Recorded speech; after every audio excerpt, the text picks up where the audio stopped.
아침에 눈을 떴을 때 가슴 한켠이 묵직하게 느껴지지는 않으셨나요?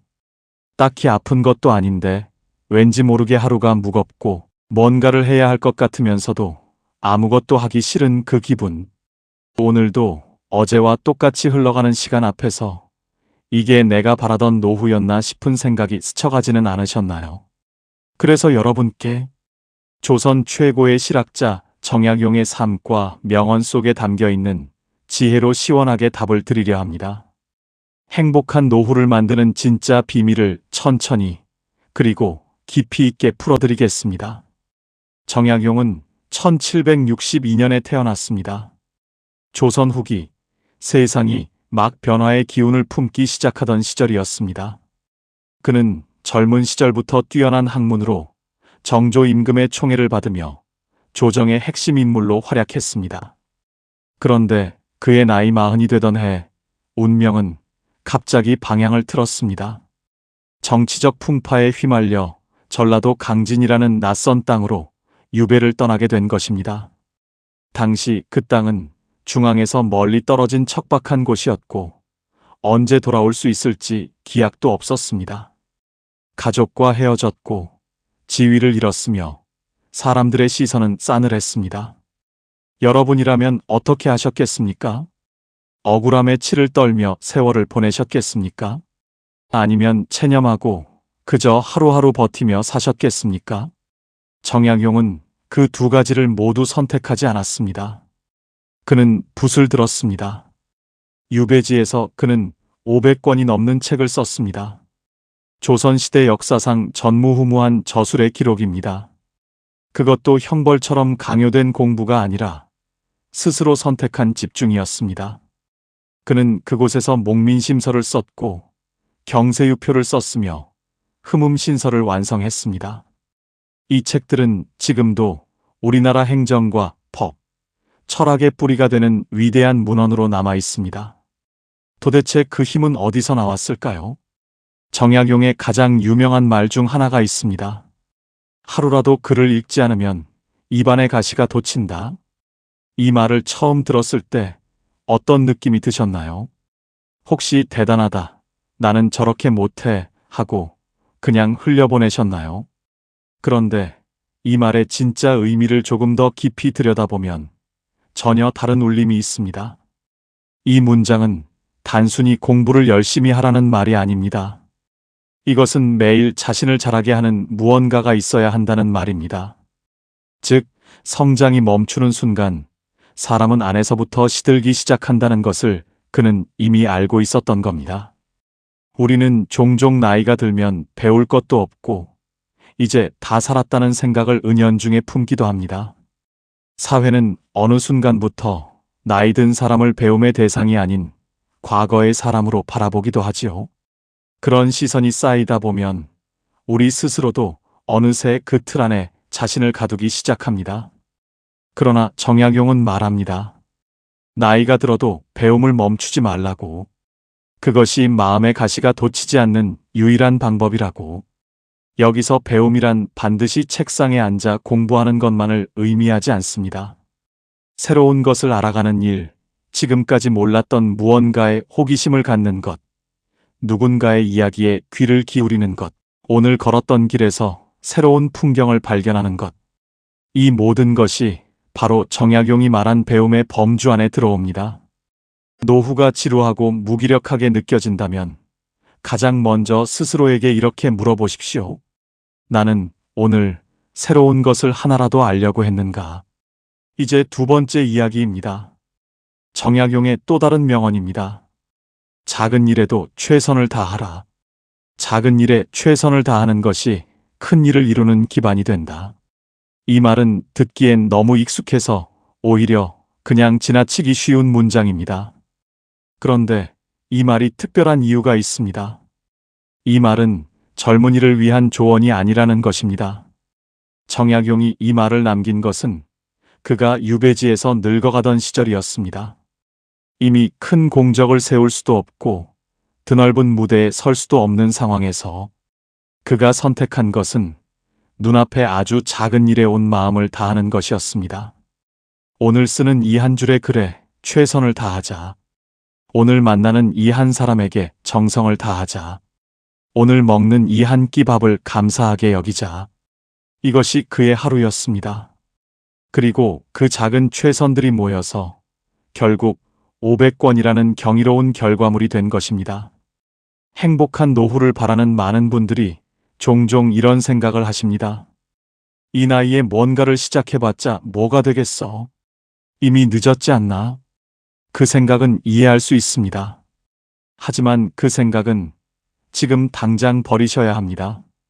왜냐하면 행복은 거창한 성취 뒤에 오는 것이 아니기 때문입니다. 행복은 오늘 내가 한 일이 의미 있었다는 느낌, 오늘 내가 정성을 다했다는 자기 확신, 그 작은 만족감의 축적에서 옵니다. 정약용은 그것을 알고 있었습니다. 그리고 그것을 18년 동안 매일 실천했습니다. 이제 세 번째, 가장 따뜻한 이야기를 드릴 차례입니다. 정약용의 명언 중 이런 말이 있습니다. 사람이 서로 사랑하지 않으면 사람이라 할 수 없다. 짧지만 이 문장 안에는 정약용이 평생 붙잡고 살았던 철학의 핵심이 들어 있습니다. 유배지에서의 18년. 그가 가장 힘들었던 것은 학문적 좌절도 육체적 고통도 아니었습니다. 그가 가장 그리워했던 것은 사람이었습니다. 가족의 손길, 벗과 나누는 대화, 따뜻한 밥 한 그릇을 함께하는 시간. 그 모든 것이 사라진 자리에서 그는 역설적으로 인간관계의 소중함을 더 깊이 깨달았습니다. 그리고 그는 제자들을 가르쳤습니다. 유배지에서도 찾아오는 이들에게 아낌없이 지식을 나눠주고 그들의 이야기를 들어주었습니다. 받는 것이 아니라 주는 삶을 선택했습니다. 그 안에서 그는 진정한 연결을 느꼈고 그 연결 속에서 행복을 찾았습니다. 이것은 지금 우리에게 매우 중요한 메시지입니다. 많은 분들이 은퇴 이후 가장 힘든 것으로 고독감을 꼽습니다. 매일 바쁘게 일하던 시절에는 몰랐는데 갑자기 찾아오는 고요함이 때로는 외로움으로 변합니다. 자녀들은 바쁘고 오랫동안 함께했던 동료들과는 자연스럽게 멀어지며 예전처럼 자신이 세상의 중심에 있다는 느낌이 희미해집니다.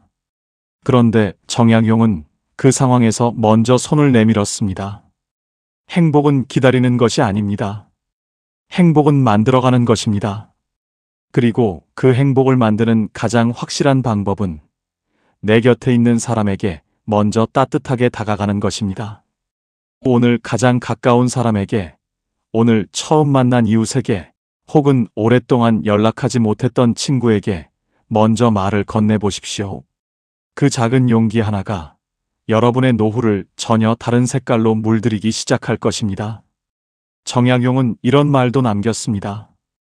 근심과 수고로움은 사람을 살리고 안일함과 즐거움만을 좇는 삶은 사람을 죽인다. 처음 이 말을 들으면 다소 가혹하게 느껴질 수 있습니다. 이제 좀 쉬어도 될 나이에 근심과 수고가 사람을 살린다니, 그게 무슨 뜻일까요? 이 말의 핵심은 긴장감입니다. 살아있다는 느낌, 내가 무언가를 해내고 있다는 감각, 작지만 도전하고 있다는 설렘. 인간의 몸과 마음은 적당한 긴장이 없으면 서서히 무너지도록 설계되어 있습니다. 근육은 쓰지 않으면 약해지고, 뇌는 자극이 없으면 둔해지며, 감정은 흔들리지 않으면 무뎌집니다. 정약용이 말한 근심과 수고는 불필요한 걱정이 아닙니다. 그것은 바로 자신에게 의미 있는 목표를 갖고 그것을 향해 애쓰는 삶을 가리킵니다. 은퇴 이후의 삶에서 많은 분들이 놓치는 것이 바로 이것입니다. 아무것도 해결해야 할 것이 없고, 아무데도 가야 할 곳이 없고, 아무것도 만들어야 할 것이 없을 때 사람은 조용히 내면에서부터 무너지기 시작합니다. 그렇기 때문에 노후에도 반드시 자신만의 과제가 필요합니다. 그 과제는 결코 거창할 필요가 없습니다. 텃밭에서 상추 한 포기를 키우는 것도 좋습니다. 동네 도서관에서 책 한 권을 끝까지 읽는 것도 좋습니다. 매일 아침 30분씩 동네를 걷는 루틴을 지키는 것도 좋습니다. 배우고 싶었지만 미루어 두었던 악기나 그림을 시작해보는 것도 좋습니다. 중요한 것은 그것이 나를 조금이라도 성장시키고 나를 조금이라도 뿌듯하게 만드는 일이어야 한다는 것입니다. 정약용은 이렇게 말하고 싶었던 겁니다. 편안함만을 좇는 삶은 결국 스스로를 지루하게 만들고 지루함은 서서히 삶의 빛을 꺼뜨린다고. 살아있다는 것은 끊임없이 무언가를 향해 나아가는 것이라고. 이제 5번째, 아마 오늘 이야기 중 가장 많은 분들의 가슴을 울릴 이야기를 드리겠습니다. 정약용이 유배에서 풀려난 것은 그의 나이 57세 때였습니다. 무려 18년 만에 귀환이었습니다. 고향으로 돌아온 그는 다시 관직에 나가지 않았습니다. 이미 지나간 세월을 탓하지도 않았고 빼앗긴 청춘을 애달파하지도 않았습니다. 그는 그저 남은 삶을 담담하게 살았습니다. 그리고 이런 말을 남겼습니다. 지나간 일은 다시 돌아오지 않는다. 지금 이 순간을 살아라. 이 말은 단순한 위로가 아닙니다. 이것은 18년의 고통을 겪고도 무너지지 않은 한 인간이 체득한 삶의 가장 깊은 진실입니다. 우리는 종종 과거에 붙잡혀 삽니다. 그때 그 선택을 하지 말았어야 했는데, 그 사람에게 그런 말을 하지 말았어야 했는데, 조금 더 열심히 살았더라면 지금쯤 달랐을 텐데, 이런 생각들이 마음속에서 조용히 자리를 차지하고 앉아 오늘의 즐거움을 조금씩 갉아먹습니다. 그런데 정약용은 말합니다. 지나간 일은 이미 지나간 것이라고. 그것을 붙잡고 있는 시간이 바로 지금 이 순간을 잃는 시간이라고. 이 말은 과거를 잊으라는 말이 아닙니다.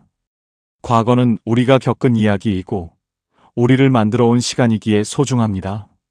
하지만 그 과거에 발목이 잡혀 현재를 살지 못한다면 그것은 삶을 2번 잃는 것이나 다름없습니다.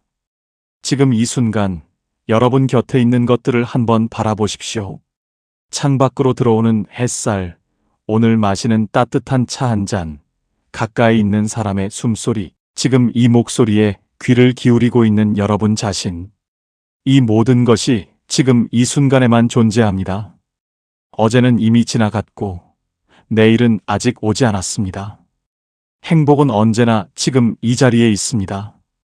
정약용은 그 사실을 알았기에 유배지에서도 매일 아침 새롭게 하루를 시작할 수 있었습니다. 우리는 오늘 정약용이라는 한 인간의 삶을 통해 행복한 노후를 만드는 5가지 진실을 이야기했습니다.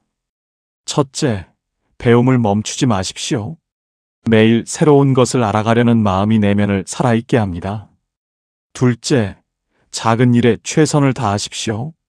행복은 거창한 성공이 아니라 오늘 내가 다했다는 작은 만족에서 시작됩니다. 셋째, 먼저 다가가십시오. 인간은 연결 속에서 살아가는 존재입니다. 고독은 기다려서 해결되지 않습니다. 먼저 손을 내밀 때 달라집니다. 넷째, 나만의 과제를 만드십시오. 적당한 도전과 설렘이 있을 때 사람은 생동감을 유지합니다. 안일함은 편안함이 아니라 무기력의 다른 이름입니다. 다섯째, 지금 이 순간을 사십시오. 과거는 이미 지나갔고 미래는 아직 오지 않았습니다. 행복은 언제나 지금 이 자리에 있습니다. 정약용은 57세에 유배에서 풀려나 고향으로 돌아왔고 그 이후로도 오랜 세월을 살며 학문과 사색을 이어갔습니다. 그는 굴곡진 삶 속에서도 끝내 자신의 이름을 역사에 새겼습니다.